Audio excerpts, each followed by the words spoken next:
Так, значит, друзья, смотрите, проблема в Кашкае получается в следующем. Вот так скрипит, когда вращаем руль.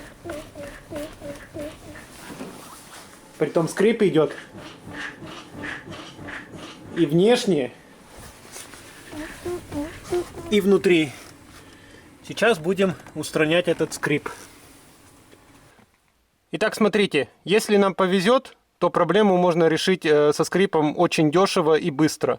Снимаем вот эту вот пластиковую накладку, которая находится вот под тем, получается, карданчиком. Она защищает вот этот вот резиновый пыльник, который внизу. И получается, берем высококачественный силиконовый спрей. Я взял вот такой вот, пусть он не совсем, как бы, конечно, самый качественный, но он зато дешевый. Всего 2,5 евро баночка. И получается, его мы аккуратно добавляем вот туда вот, там где пыльник, с обеих сторон. То есть получается как в центр, так же и вот сюда вот сбоку.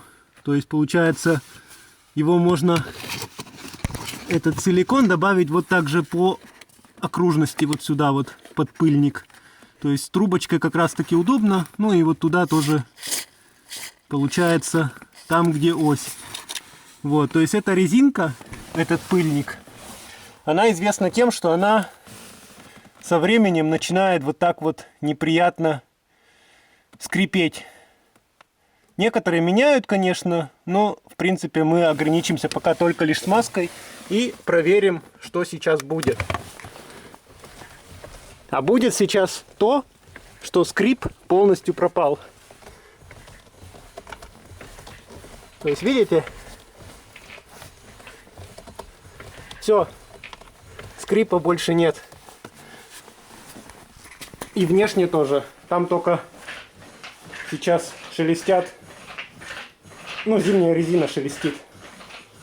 И это, конечно, неприятно, потому что царапается пол. Но, в принципе, проблема со скрипом решена буквально за 5 минут. Если же, несмотря на смазку, продолжает поскрипывать, можно еще попробовать взять отрезок от пластикового хомута и попробовать засунуть вот по внешней стороне вот этой вот уплотнительной резинки. То есть ее немножко приподнять получается. Она достаточно плотно прилегает, поэтому не страшно. Вот как отвертка у меня здесь, например, попробовать где-нибудь сюда ее поставить. Я вот поставил сюда, и все. И больше скрипов никаких нету.